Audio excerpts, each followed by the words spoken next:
Hey guys, welcome back to the show. And after the last buying guide with the Hasselblad, I've decided to make one with the Mamiya RZ67, which I'm a huge fan. It's probably my favorite medium format camera for studio work and a lot of work. If it wasn't so heavy, probably everything. But yeah, as always, this video is sponsored by camerastore.com. They actually carry quite a bit of Mamiya RZ67 gear, but it usually flies off the shelves. So you might want to keep on refreshing daily because they do upload daily. So Mamiya RZ67, and just to show you, I have one with a 140mm. I have one here with a 180 soft millimeters. I have one here all rigged up with the grip, the pentaprism, and 110. And I have another one here with a 110 and just the strap. This is my usual walk around setup that I can take out and about. So first thing you want to know from the Mamiya RZ67 is that it's electronic. So there's electronics in there. It's not fully mechanical like the RB67. Once it is electronic, they usually don't fail that much. So don't be so scared to buy one. A lot of people get very scared of buying electronic cameras that are 20, 25 years old because yeah, the electronics are due to break at some point. But the body is the only part with the electronics. So basically this little box, you can undo the camera. So that little box is what carries the electronics. So let me just remove the lens quickly. This is what has the electronics, okay guys? So this is basically the camera brain. Like, you know, the digital cameras have the brain, maybe like the red cameras. Well, this is the brain. This can be substituted for actually very little money. I bought this one, I think, for $182 at KEH in bargain condition, and it was actually really pretty good condition in my opinion. So then you can just start adding whatever you need. Okay, so the body, there are different models. This one is the Mamiya RZ67, nothing else. Then this one is the Mamiya RZ67 Pro 2, and you can see that here. It says Pro 2. This is the one everyone says you should buy. Honestly, I've had a bit of everything from Mamiya RZ67, and yes, the Pro 2 has two knobs, like a soft focus, like a fine focus, and a harsh focus or big focus. It has the speeds that you can put between the shutter speeds. So basically, let me show you guys. When you are changing speeds, there's intermediate speeds, which actually is fairly good. The normal RZ67 doesn't have those intermediate speeds, and I'll show you that right now. You can see that on this body, that it doesn't have the intermediate speed. It just goes from one speed to the other. That is probably the main advantage of the Pro 2 versus the Pro or the normal one. So yeah, the Pro 2 and the Pro 2D, which is digital because it had the plate on the back that would read a digital back and, you know, talk to the camera, are fairly newer. And yeah, some people want to go for them, but the price they ask sometimes is not worth it. To me, the normal one, it works fine. I have multiple of them and they've never failed on me. I've had previous ones that I sold and they've never failed on me. So don't be scared to not have a Pro 2. Then we go to the lenses, okay? So the lenses are, of course, electronic. They use all these pins on the body to basically tell you, you know, aperture and all of that. So basically, the lenses, you have to keep it clean. They have some little fiddling things, like basically, there's no focusing on the lens, so it's basically a dummy lens. All you have is aperture, okay? And once you shoot and you advance, the caulking is not on the lens, it's on the body, not like the RB67. So the lenses, there's basically two main differences. There's the newer ones and there's the older ones. And the good thing about the newer ones, and this is actually quite useful, is it has an intermediate, you know, shutter aperture openings.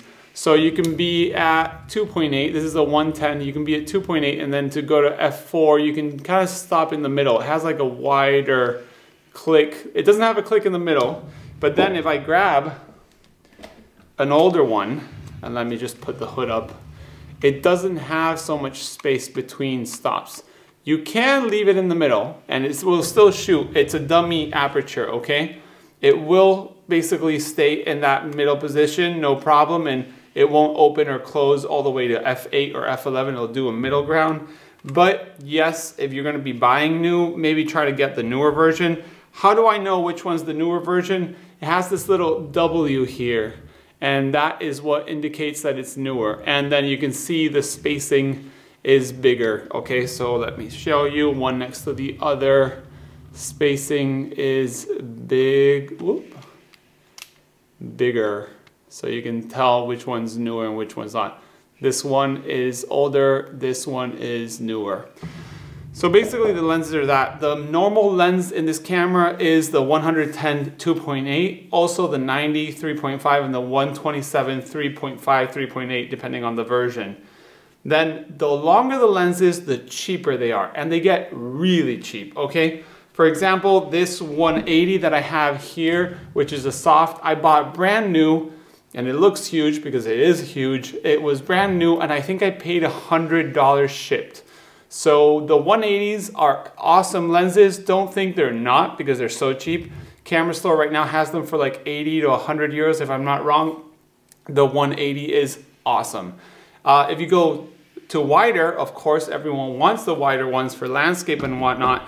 The 65 is stunning. There's two versions, the 65 normal and the 65 LA, which has like a floating element, which is a bit better. But I've had the 65 normal and it works awesome. There's the 50 that's normal, that's cheap. Also, I paid 80 euros for mine.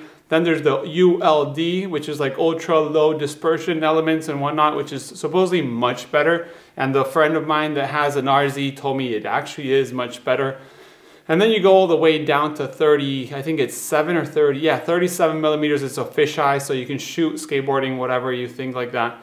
But yeah, the lenses are awesome. Mamiya glass is, to me, the best out there. So don't be scared to be shooting Mamiya because you think, you know, Mamiyas and, you know, we want a Hasselblad and the Zeiss. Mamiya glass is the best, in my opinion. I do know Zeiss renders differently, but I really like the Mamiya look. Then we move on to the backs. Okay, there's also version 1 and version 2 of the backs, and let me take this back off. How can you tell? Very, very simple. The modern ones say Professional 2. And the older ones just say Professional and that's it. So what's the difference between Professional 1 and Professional 2? The Professional 1 used light seals with foams and the Professional 2 doesn't use the the foams. So basically it's not, you don't have to kind of take care of it. It just works. They made this special baffle which basically the light has to, you know, travel different ways and the light won't travel like that. And basically it's much better. Should you not get the normal one? I've never had an issue with the normal one, but yes, you can get, you know, the Pro 2, it's better. There's 6x7, 6x6, 6x4.5. The 6x6, which I have here, is an awesome back and will give you basically, to me, one of the best 6x6 cameras out there. Of course, you can rotate the back, but there's no sense on a 6x6.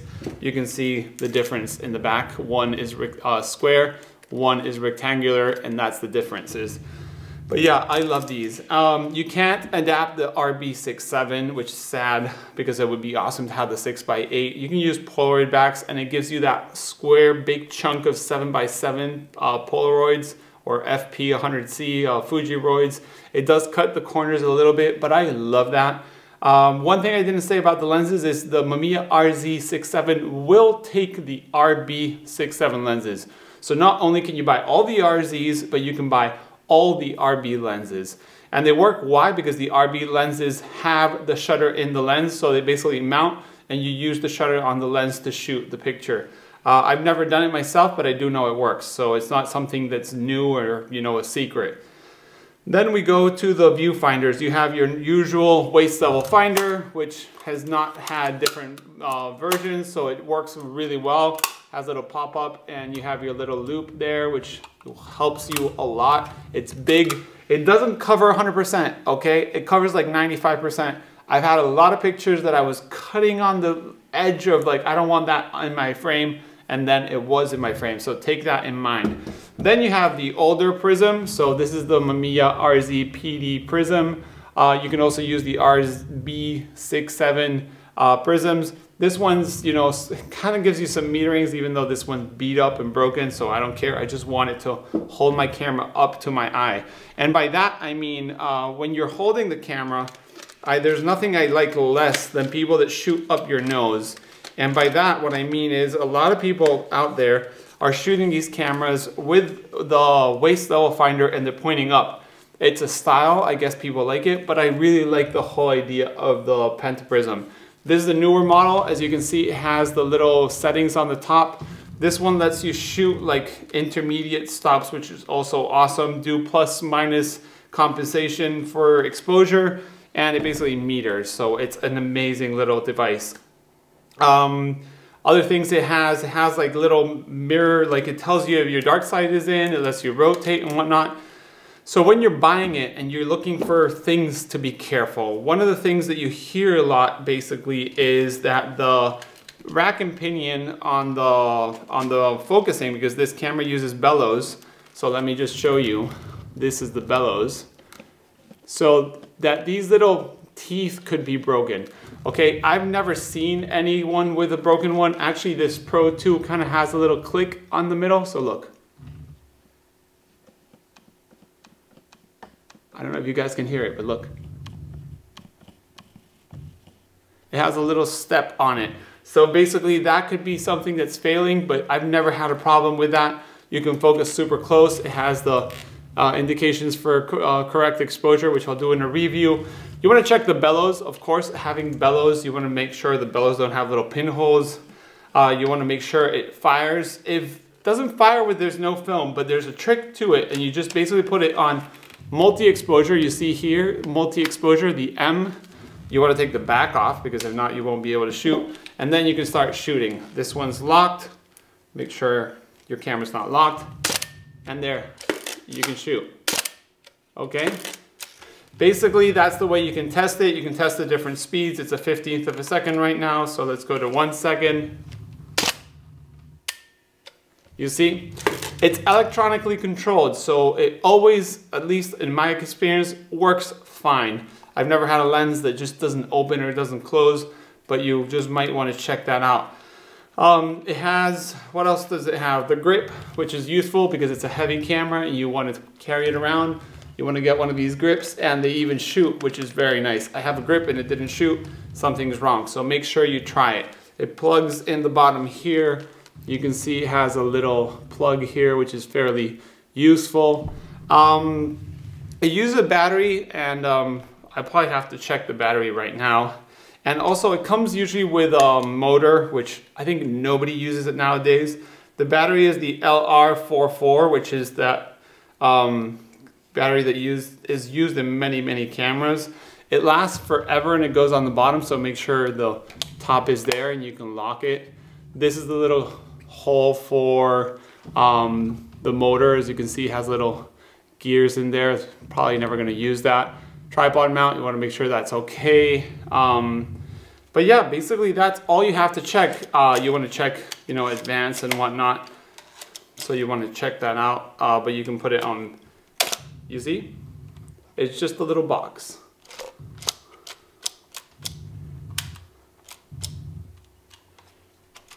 I think I ran out of batteries, guys. But I'll change the batteries on that one. So yeah, if you have any questions about buying a Mamiya RZ67, I'm telling you, it's my favorite camera. You want to get a good strap. They use a specific strap, so make sure you get the right one. The lugs are a little special. So basically, to show you guys, these are the lugs. They're like square. Optech and other people make ones. This is the official one from Mamiya from back in the day. It lost the name. But yeah, if you have any question, guys, I'm happy to help you with the Mamiya RZ67. If you have any suggestions for other gear you want to see, buying guides, I'm probably going to be doing the Pentax 6x7 soon, Leica cameras and such. But yeah, guys, thanks for watching. Thanks for Camera Store for sponsoring the video. See you in the next one.